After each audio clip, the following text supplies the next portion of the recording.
자, 한류 컨텐츠 하면 일반적으로 이제 드는 생각이 드라마 대장금처럼 지극히 한국적인 정서와 문화를 갖고 있는 것이 글로벌 시장에서 통한다, 이렇게 알려져 있었는데 최근엔 그런 공식이 좀 무의미해졌다, 이런 분석이 나오는 모양이에요.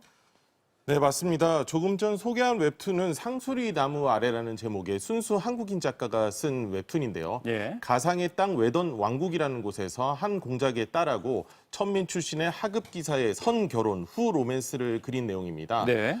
웹툰의 소재와 제작엔 이렇게 국경도 국적도 시공간적 제약도 없다는 거죠. 네. 이거는 낮은 제작비로 빠른 배포가 가능하고요. 캐스팅에 부담이 없는 웹툰의 특성상 나라도 인종도 역사적 배경도 걸림돌이 되지 않다 보니까 다양한 변주, 변화가 가능한 콘텐츠로 각광받고 있는 겁니다. 다양한 변주 변화, 그러니까 이제 하나의 웹툰을 만들어 놓으면 이거를 이제 다른 나라의 배경과 또 인물로 설정을 바꿔서 이렇게 하는 산업들이 각광을 받고 있다는 건데, 이런 게 이제 일종의 그 리메이크 산업이라고 하는 건가요? 네, 맞습니다. 리메이크 산업이라고 합니다. 그래서 동서양 문화를 가리지 않고 이야기만 재밌으면 글로벌 어느 지역에서나 통한다는 뜻이고요. 네. 예를 들어서 몇 년 전 드라마로도 큰 인기를 끌었던 웹툰 이태원 클라스는 일본에서는 롯본기 클라스라는 제목으로 연재되고 있고요. 예. 서양 귀신인 좀비를 조선시대 왕궁을 배경으로 풀어낸 웹툰 킹덤은 드라마로 제작이 됐는데요. 네. 해외 온라인몰에서 조선시대 가시 팔릴 정도로 해외 팬들에게 인기를 끌었습니다. 머리에 쓰는 간 말이죠. 네, 예, 맞습니다. 예. 네.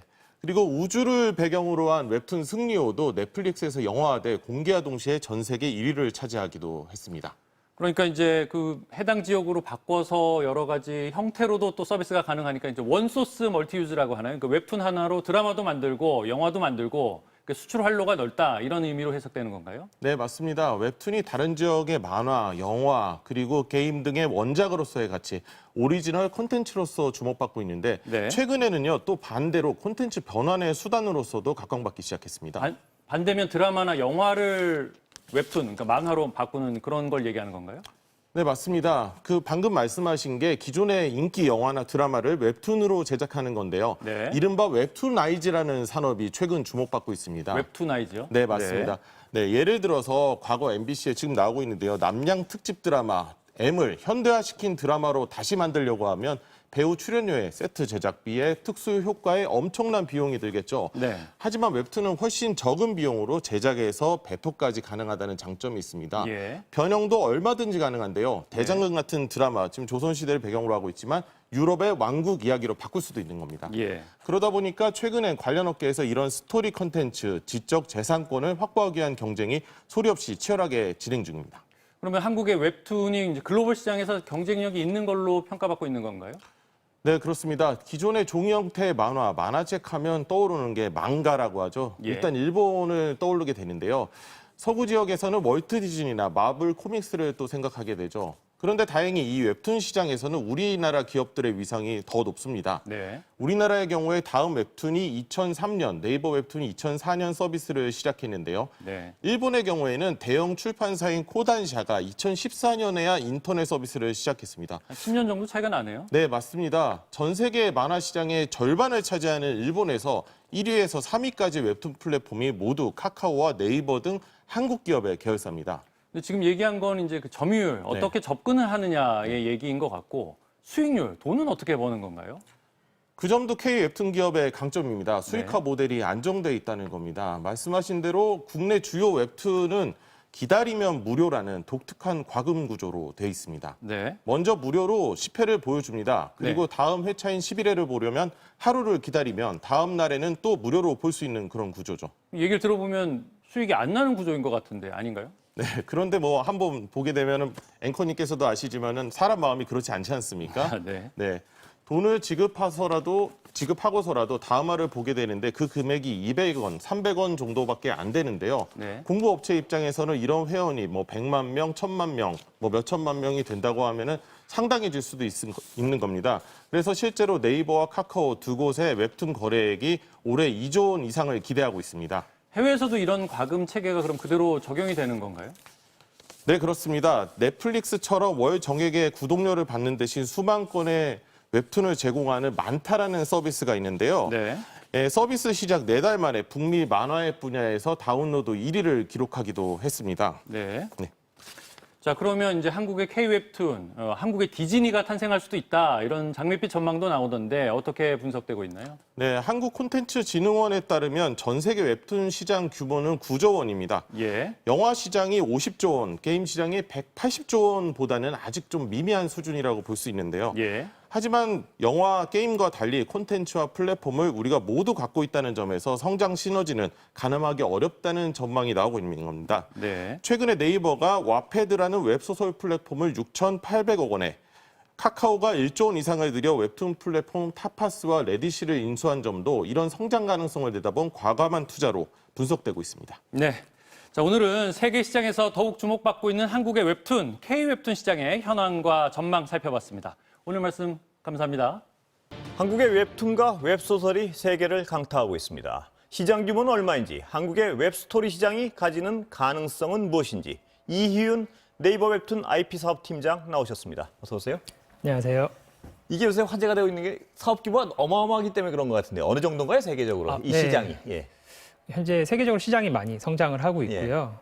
한국에서는 웹툰 시장이 한 1조, 그리고 매출 웹소설이 기준 말씀하시는 건가요? 네, 거래액 기준이고요. 예, 웹소설도 한 6천억, 전 세계적으로는 한 32억 달러 규모 정도로 뭐 조사 결과를 발표하고 있습니다. 예.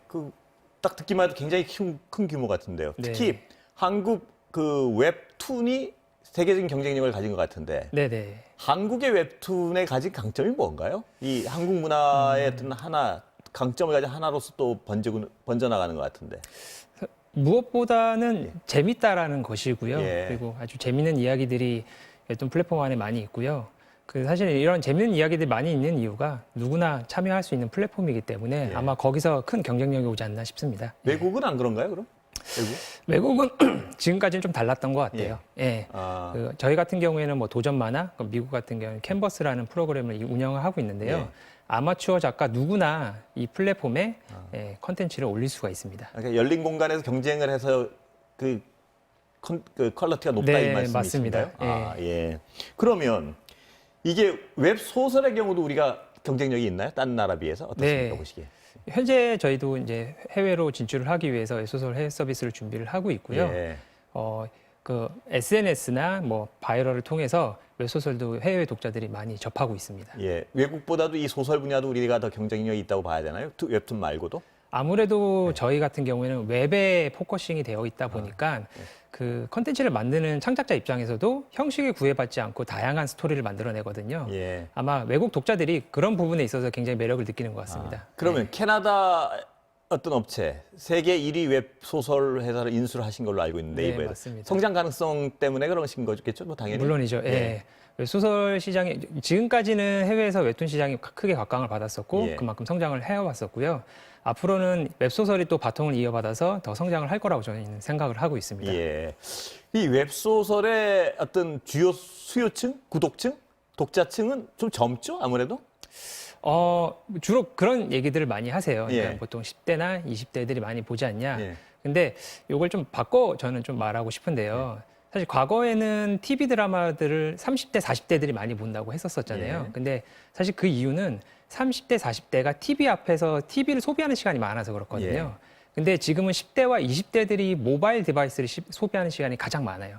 그렇기 때문에 10대, 20대들이 그만큼 상대적으로 웹툰과 웹소설 이런 컨텐츠를 접하는 시간이 더 많은 거죠. 예. 그렇다면 3, 40대라고 해서 그 덜 보지 않는다는 가능성을 맞습니다. 본다는 말씀이시죠? 오히려 예. 저희가 저희 컨텐츠에 대한 통계 지표들을 보면 의외로 우리가 40대, 50대들은 이런 컨텐츠를 잘 안 좋아하겠지라고 생각하지만 예. 의외로 굉장히 많은 수들이 보고 있어요. 예. 그렇다면 이게 이제 뭐 이게 좀 상스러운 말일지 모르겠는데 돈이 어마어마하게 되는 사업인 것 같은데요. 네. 이게 꼭 잃는 조회수로만 돈이 되는 건 아니죠. 그러니까 무슨 뭐 캐릭터 사업 네, 맞습니다. 그 반계적 규모가 더 큰 건가요?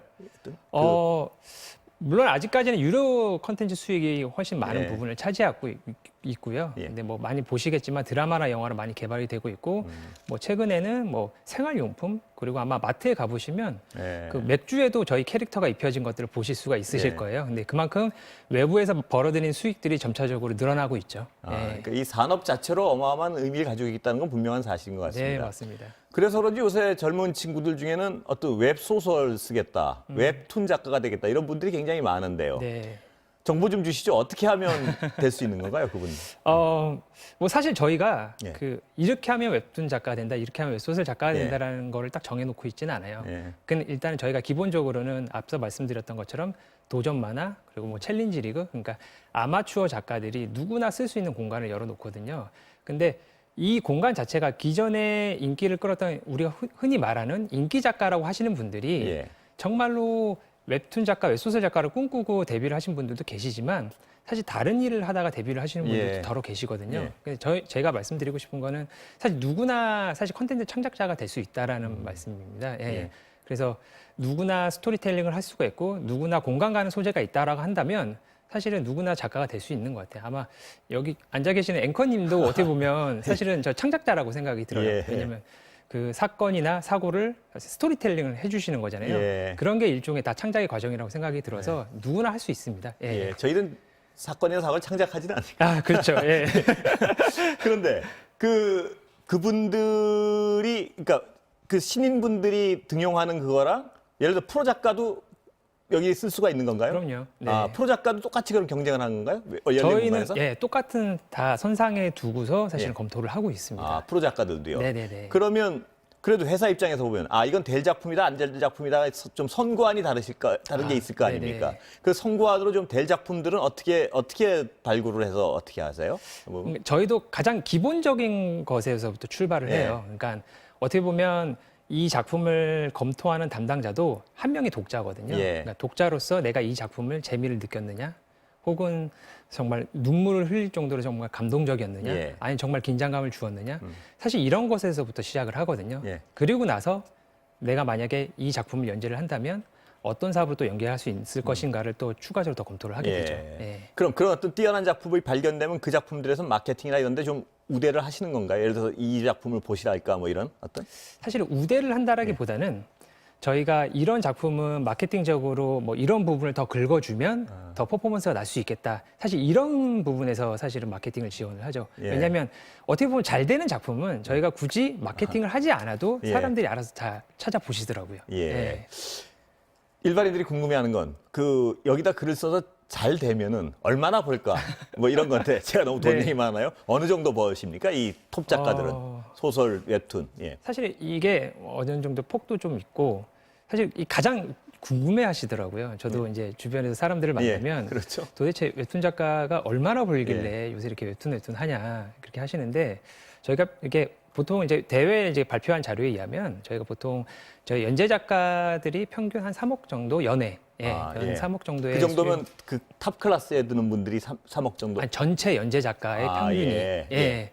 그렇기 때문에 아마 일반인 분들이 생각하시기에는 상당히 높은 수준의 예. 수익을 올리고 있다라고 생각이 드실 거예요. 예. 예. 톱 클래스에 계신 분들은 얼마나 받는 건가요? 뭐 그보다 더 많이 버는 작가분들도 그거는 계시죠. 약간 구체적으로 예. 말씀하신 그런가 보죠. 그건. 네. 네, 알겠습니다. 그러면 이 수익 구조는 플랫폼과 작가가 어떻게 나누는 건가요? 그거는? 서로 이제 수익 쉐어를 하게 되고요. 예. 사실 일종의 작가와 저희 웹툰 플랫폼이 공동 사업을 한다라고 생각하시면 편하실 예. 것 같아요. 예. 그래서 저희는 이제 플랫폼을 통해서 작가의 컨텐츠를 연재를 하고, 뭐 작가는 반대급부로 플랫폼에 컨텐츠를 제공을 하고요. 그리고 어떻게 보면 기타 사업 영역들은 작가들이 어떻게 보면 건들기 쉬운 영역은 아니거든요. 예. 그런 부분들 저희가 또 리소스를 투입을 해서 혹은 더 투자를 하기도 하고요. 예. 그런 식으로 공동사업 형태로 하고 수익 쉐어를 나누게 됩니다. 예. 서로가 어떻게 보면 리소스를 투입한 만큼 서로 수익 쉐어를 하게 되죠. 예. 그러면 이 요새 잘 나가는 영화나 네. 무슨 뭐 이런 거 보면 다 어떤 웹툰, 웹소설 이런 데서 많이 오는데 소스가 네. 그 저작권 같은 부분은 어떻게 되는 건가요, 정리가? 기본적으로 작품의 저작권자는 작가님들이세요. 예. 그리고 저희는 그 작품을 어떻게 보면 사업하는 그리고 서비스하는 어떻게 대리인으로서 사실 작가님들 같이 협업하는 거죠. 예. 지금 상대적으로 웹툰, 그러니까 만화라고 표현해도 맞는 거죠? 아닌가요? 약간 사실 웹툰이라는 표현은 그러니까 그 플랫폼이 변화하게 되면서 생겨난 용어라고 보시면 되고요. 예. 근데 그러니까 뭐 어쨌든 만화의 한 만화 예. 맞죠? 네네네. 예. 만화의 경우는 전 세계적으로 우리 경쟁력이 굉장히 인정을 이미 받고 있는 것 같은데 네. 웹소설의 경우는 어떤 언어의 장애 때문에 그런가요? 이 어떤 번역의 장애 때문에 그런가요? 말씀하신 대로 그 번역의 이슈가 굉장히 크긴 큽니다. 예. 왜냐하면 상대적으로 사실 번역해야 되는 분량이 굉장히 많기 때문에 그리고 사실 그 언어의 뉘앙스를 효과적으로 어떻게 전달할 수 있느냐 이런 거에 대한 고민도 사실 더 많이 해야 되고요. 그렇기 때문에 사실 웹툰에 비해서 해외 진출하는데 좀 시간이 많이 걸렸고 이제는 좀 그 결실을 보게 될 순간이 이제 오고 있는 것 같습니다. 네이버 네. 차원에서 그럼 그 해외 독자들에게 전달하기 위한 고급스러운 번역을 제공을 하시는 건가요? 이 네, 한국 맞습니다. 작가의 저희가 경우에? 직접 번역을 하고요. 예. 예, 그 번역물을 이제 해외 독자들한테 보여줄 예정입니다. 예. 네. 그 운영을 하고 계시니까요. 네. 아까도 말씀드렸지만 요새 어떤 이 전업 작가를 지망하시는 분들이 많은 것 같은데 그분들에게 이런 걸 좀 준비하시라 뭐 이런 예. 사실은 뭘 꼭 그러니까 보통 이런 말씀을 물어보시면 예. 뭐 그림을 얼만큼 그려야 되나요? 아니면 스토리를 어느 정도 준비해야 되나요? 사실 그런 것보다는 자기가 갖고 있는 이야기를 주변 사람들한테 많이 들려줬으면 좋겠어요. 예. 그러니까 결국은 주변 사람들이 공감하는 이야기가 다른 모든 사람들한테도 사실 공감을 줄 수가 있거든요. 그리고 나서 사실 뭐 좀 더 어떻게 보면 세련된 스토리텔링 기법 그리고 좀 더 세련된 작화 기법 이런 것들을 이제 공부할 필요는 있겠죠. 예. 근데 무엇보다 중요한 거는 사람들이 이 이야기에 공감을 하느냐인 것 같아요. 예. 그러면 이쪽이 어떤 이 시장이 이렇게 커지다 보면 옛날에 어떤 종이책을 쓰시던 프로 작가분들도 이쪽에 뛰어들어도 되는 건가요 지금? 아, 물론이죠. 예. 예. 실제로 그 작가분님들이 많이 저 웹툰 시장에 도전하고 계시고요. 예. 실제로 빛을 보고 계시고요. 예. 그렇다면 그분들은 종이책 시장은 따로 책을 쓰고 같은 컨텐츠를 여기도 올리고 이러시는 것도 가능한 건가요 지금? 지금은 오히려 예. 웹툰에 먼저 작품을 올리고 그 작품을 다시 종이책 시장으로 가져가고 있어요. 예. 예. 그 시간은 얼마 안 남았는데 네네. 인기 작가가 아까 뭐 비슷한 주변에 많이 들려주시라는 얘기. 입문자들은 그런데 네네. 이 웹툰이나 웹소설의 어떤 인기 작품의 공통성이랄까요? 공통점이랄까? 뭐 이런 게 있습니까? 아, 공통점이요? 예. 일단은 제가 계속해서 말씀드리는 건 사실 공감인 것 같고요. 예. 그리고 어떻게 보면 그 작가님들은 자기 작품에 굉장히 많이 집중을 하셨던 것 같아요. 예. 그러니까 간혹 가다가 사실은 제가 이제 이런 수익이나 이런 부분을 말씀드리기 굉장히 좀 어려워하는 이유가 뭐냐면 단순히 이 직업을 돈만 보고 사실은 바라보는 거는 좀 잘못된 시각인 예. 것 같아요. 그러니까 그분들은 어떻게 보면 그 하나의 작품을 위해서 뭐 짧게는 수년, 그리고 더 길게는 십수년 동안 작품을 준비하시는 분들도 계시거든요. 그러니까 그 공력을 기울인 것만큼 그만큼의 결과가 나오는 거죠. 예. 예. 그 제가 이건 잘 몰라서 여쭤보는 거니까 이 혹시 지망하시는 분들도 기분 네, 나쁘시지 네네. 않았으면 좋겠는데 우리가 가지고 있는 인식은 웹소설의 경우 문학성이라는 건 아무래도 종이의 책을 쓰는 전업 작가보다 떨어지지 않느냐 이런 주장에 대해서 어떻게 보세요? 예. 사실 그 문학성이라는 거는 보는 기준에 따라서 좀 다를 것 같아요. 예. 왜냐하면 웹툰이나 웹소설은 아무래도 작업 시간이 상대적으로 좀 짧다라고 보기 때문에 굉장히 시의성을 가지고 있거든요. 예. 그러니까 지금 시대를 살아가는 사람들이 하는 고민, 그리고 그 사람들이 바라보는 것들, 그것들을 컨텐츠 그대로 담아내기 때문에 사실은 이게 문학성이 아니라고 판단을 한다면 좀 다를 수는 있겠지만 예. 사실은 이것은 지금을 살아가는 새로운 문학성이라고 생각해요. 문학성에 예. 대한 진부는 제가 누구 얘기를 듣고 그냥 전달해 드린 거지 제 생각이 그렇다는 건 아니었습니다. 알겠습니다. 오늘 말씀 여기까지 듣겠습니다. 네네.